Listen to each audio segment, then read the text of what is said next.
Hello and welcome back to Forza Horizon 5. This week we have got the Chevrolet K10. Yours for only 20 points.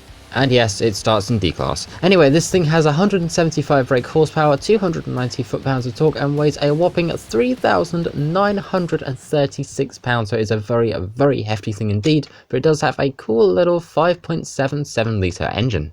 And it looks pretty good too. I could nickname this thing Little Red if I wanted to. But honestly, at the front, it looks pretty cool with a nice Chevrolet badge in the middle and a massive grille. To the side, it looks like pretty much every pickup side profile imaginable. And to the back, it's not too bad. Kind of reminds me a little bit of the Chevy step side, but it's not too bad. But yeah, going to the inside, we have got a lot of stuff. We've got, I want to say that's the gear change on the steering column.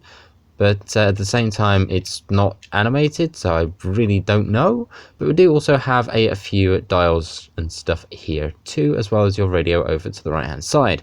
Anyway, let's go ahead and take a little bit of a listen to this thing, shall we?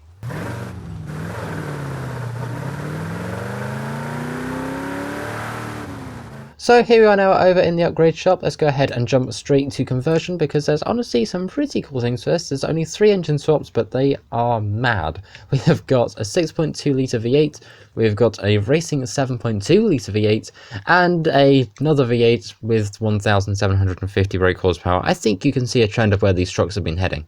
However, with this one, as well as having the option to go ahead and supercharge it, you can also turbocharge the stock engine, which is pretty cool, and I think we're going to do that because we're going to go ahead and make this thing, I believe, maybe a little bit of a dirt racing truck, just because we can. Going to aero and appearance, this thing has a fantastic massive winch on the front, and then going to the back, we've got the option to take it camping, also have a massive tyre on the back of it, which somehow is also classed as a rear wing by this game. Anyway, let's go ahead and put on some good tyres. We're going to go with the off-road race tyre compound, and we'll go ahead and make those a little bit bigger at the front. What can we do for the back? We can do 305s at the back, which I think we might do a little later on when it comes to drag racing this thing. But we do also have the option to up the tyre profile size, so we'll do that for the front. And of course, we'll do that for the back as well. And now let's go ahead and build this thing up to, I want to say, let's go with B-Class. Okay, so I'm partway through busy doing upgrades on this thing, and going from the regular springs and dampers to off-road, look at how much that just raises this thing off the ground. That is insane. However, with one more engine swap later, we are now sat here at 424 brake horsepower, right at the top of B-Class for only 56,800 credits. And now we go over to the paint. Sadly, we have nothing in advance this time around, but we do have a few manufacturer colours, so you know the drill. Let's go ahead and set everything up. We have got 1, 2, 3, 4, 5, 6 different manufacturer colours. This is cool, and I like this, but this one kind of reminds me a little bit of, well, it reminds me of Coleman's mustard, really. Although we could also do this if we so wanted to. Now, while I did consider taking this thing around the gauntlet, we're going to settle for the Baja California Trail. Oh hey, it's even recommended. And away we go. We're up against a whole heap of other trucks and other various assorted things, including a Toyota Tacoma back there and a Chevrolet over to our right hand side. It's Chevy v Chevy. But let's go ahead and see what we can do with B-Class, 420 odd brake horsepower, and let's see what we can do in there. This thing's rear wheel drive, by the way. I probably should have mentioned that I kept that rear wheel drive, but it's on big enough tyres, so hopefully it should be alright. Don't mind if I just squeeze my way through here. I mean, hey, at least I got past one person. Wait, what have we got up here? Is that a Jimmy? Oh, it is as well. Hi, Jimmy. Bye, Jimmy.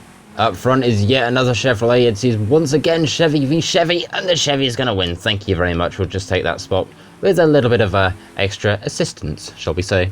You know, I don't think they're very happy about that. Now, while this thing doesn't feel like the fastest B-Class truck ever, it certainly does handle really, really nicely, but I bet there's people that can take this thing and put some stupid amount of power in it. In fact, one of my friends who I was in an Xbox party with before I started this recording weighed something crazy out of this thing. Like, seriously mad. But yeah, I want to go ahead and see what all of you can do. So try and see if you can cram as much power into this thing in B-Class, and then take on this little racetrack here. Send me your times over on the Discord server, link in description. Anyway, let's go ahead and across the line we go. That was an absolute jumble of words, that last clip. I apologise so much. But we did go ahead and make it in a first with a time of 2 minutes 33. And in case anybody wants that tune, there it is. And now we move on to the fun stuff, going to conversion, going to engine swaps, and that 7.4 litre V8 twin turbo instantly taking this thing up into S1. We're going to go ahead and, as usual, all-wheel drive swap this thing, which takes it back down into A somehow, and we're going to go ahead and throw on some drag tyres, which takes it back up into S1. What a roller coaster this has been. I'm sorry, you can put 22-inch front rims on this? That looks ridiculous. That actually genuinely looks ridiculous. We're going to keep that. And now I have the unenviable task of sitting here and tuning everything. We're going to be here quite a while. And here we are now with the Chevy K10 with, well, way too much horsepower for its own good. Does it wheelie? No, sadly. Right, let's go ahead and see what this thing can do then when it comes down to the drag strip. We're going to go ahead and sit here. Why do these Super 7 cards exist? They do nothing. Anyway, let's go ahead and set ourselves up. We're going to launch in second for this one, so I've got a feeling we're going to need it. And away we go. This thing is going to be insane. There's no wheels, there's no grip, I should say. There's nothing through second and third, which is insane. Going to fourth, this thing is all over the place. Going up to fifth as well, I should have said that earlier. That thing did 192, 202 there, and 205 off of the edge of the drag strip. I really feel like this thing, honestly, it could have done more, but I'm going to leave that to the professionals to do. And now we go ahead and take out the ridiculous looking upgrades. Thankfully I can go ahead and have some wider front tyres now, and we can go back to having a decent sized rim at the front, because 22 just looks ridiculous. And now we go ahead and take this thing back also on to some road tyres, and go and take it for a little bit of a top speed run. And so we roll up to the edge of our little starting point where this little sort of line grate thing is. We've got 1,800 brake horsepower. Let's go ahead and see what we can do. So away we go through the copious amounts of wheel spin, because there really is a lot. But this is going to be a very, very interesting drive indeed. Honestly, this thing feels uncontrollable. Well, this thing's all over the place. Out of speed's on 178, but I've realised why. This thing's rear-wheel drive. I need to get back to the festival and fast. Well, I feel a bit stupid for that. Anyway, let's go ahead and just apply those upgrades and then go and take this thing for a proper run. So now I've paid my debt to society, made this thing all-wheel drive and painted it a very bright colour to make up for the fact that I was dumb. Let's go ahead and see what this thing can do now. We'll go ahead and roll back up to our starting line just here. 1,800 brake horsepower, this time all-wheel drive. And let's go ahead and see what we can do. Away we go! Away we go, please. Thank you! There we go. And there we go, out of the speed zone, 221. Much better than last time, because now I've realised the mistake in this thing is that we were rear-wheel drive, and that was a terrible idea. Anyway, let's go ahead and see what we can do with the downhill now, which is just up ahead of us, and our speed camera's up here too, so what do we get? We get 223, and going downhill, do we get 225? Yes, we do. We also get, I don't know what that was, but now we don't have it. But we've got 226 down here. I've got a feeling if we didn't hit whatever we just ploughed into the back of right there, we probably would have gotten 227. But now we've got to go ahead and take this thing sideways, also known as drifting. Well, let's go ahead now and see what we can do with drifting this thing in. We go quite sideways. Can we match the 40-something thousand we got last time? Because we are very, very extremely sideways through here. Let's go ahead and see 41,678 points just on run number 1. And now I'm intrigued to see what we can do for run number 2. So let's go ahead, line up, and away we go with a horrendous amount of wheel spin, even though, yes, we are still, in fact, all-wheel drive. And yes, I did check this time.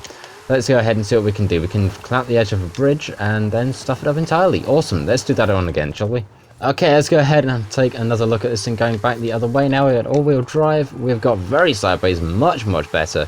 Let's see, can we beat 41,000? Not quite. 38,387, which is a little worse than the Ford from last week, but still pretty good considering what this thing's like. So while I still prefer the Ford from last week, that was a very cool flip. This thing is actually pretty cool, and for 20 points it only takes you about half an hour to get. But yeah, it's still a pretty cool truck at the end of the day, and for B-Class this thing actually turned out really, really well, so I think that's probably where I'm going to put it back to once I'm done with this video.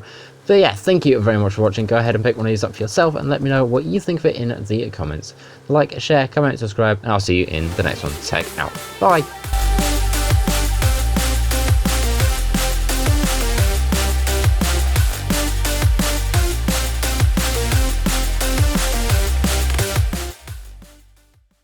This thing feels like an absolute rocket ship.